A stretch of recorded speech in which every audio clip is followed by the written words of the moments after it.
Every company needs to ask this question and true authenticity.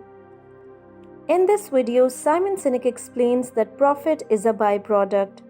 It is not the goal. The motivation behind our actions that generate income is our purpose. Help people if you got into the business to help people. When it's an employee market, I think it sends a message to us that we took a lot of things for granted. You know, people need jobs. We can pay them fairly. We don't have to pay them better than sort of middle. You know, the kinds of things that we can offer them become secondary because we have all the cards, we have all the power, and so I think one of the things it forces us to do is to start looking at what people get from work. The nature of work has changed over the course of decades. Work wasn't the place that we had our sense of belonging. People, if you go back to the 50s or 60s, work was a place you made a living, and you had your sense of belonging and community from literally your community. People were much more active at church. We went to bowling leagues. We were members of Shriners clubs and volunteer groups. Like, we had strong senses of community and belonging outside of work. And over the course of the years, those things have sort of blended. We've seen less engagement in church. The bowling leagues have all but disappeared. And now people are demanding things that they never used to demand from work. Things like belonging, things like what am I being a part of, like that my personal purpose has to be intertwined with the organization. And so I think companies can start to really look at themselves and say, do we actually have a purpose that goes beyond our financial results? Do we actually have a purpose that people can feel a part of? Do we have metrics that help people see that we're making progress in things other than what we're offering a shareholder or what the bottom line is producing? Are our incentive structures promoting things like teamwork?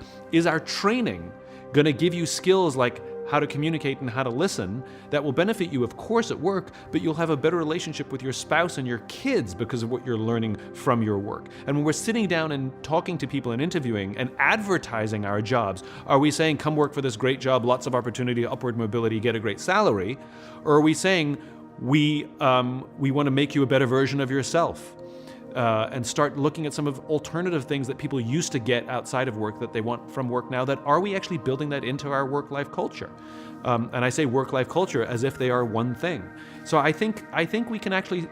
It starts quite frankly by listening, which is call the people who have left and say, can you tell me not why you left? Can you tell me what you're leaving for? What are you pursuing? And then everything they say, don't have an answer. Don't say, well, we already do that. Don't try and fix something. Just say, go on, tell me more.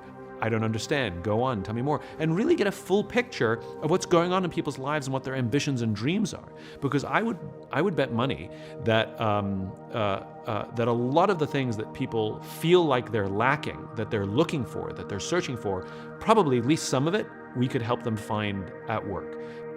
A company that does not regularly assess important questions runs the danger of passing up significant chances for development and positive transformation. You can determine the steps required to help boost both short and long-term performance by periodically going back. When there is an employee market, it conveys to us that we have taken many things for granted. People need jobs. We can pay them fairly. We don't have to pay them more than middle-class wages, and so the types of benefits we can provide them become secondary because we hold all the cards and have the power.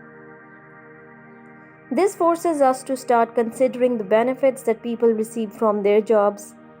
A lot of the things that people feel they are lacking and searching for, they probably could help them find at work, but the problem is we don't promote those things, even in our recruitment ads. Why don't we start talking about our vision, our mission, and how we help people grow before we talk about upward mobility, salary, and where you want to work, so we can start working at some asymmetrical compensation? The term that's been overused in business, this concept of authenticity, right? All that authenticity means is the things you say and the things you do, you actually believe. And there's a lot of room for cynicism in the financial advisor world, because every financial advisor says the right thing. I'm here to help you. I'm here to help you find your nest egg, to achieve your financial goals, blah, blah, blah, blah, blah, blah. Every financial advisor I've ever met tells me the same thing. But then the way they make me feel, not always consistent. Where they may say the right things, but then they're not actually listening to the things that I want. I can feel that they're just trying to hammer a product. They're not actually trying to do what I talk about, but rather I can feel that they have an agenda, that they're pushing something on me. And so, we're highly attuned social animals. We can tell the difference.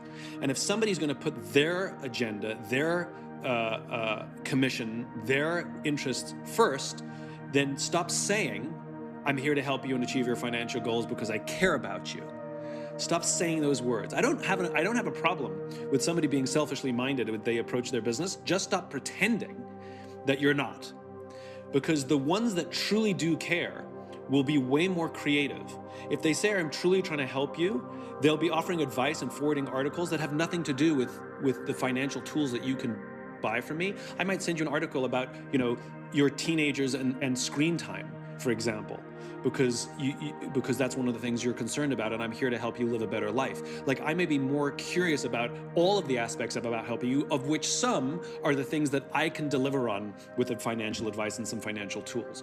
So I think if you got into this business to help people, then help people. I think that's really, really important. Simply said, authenticity means that you can act in accordance with your own personality, values, and spirit despite of external pressure to do differently. You take ownership of your errors and are sincere both with yourself and others. Your actions, ideals, and values are in harmony.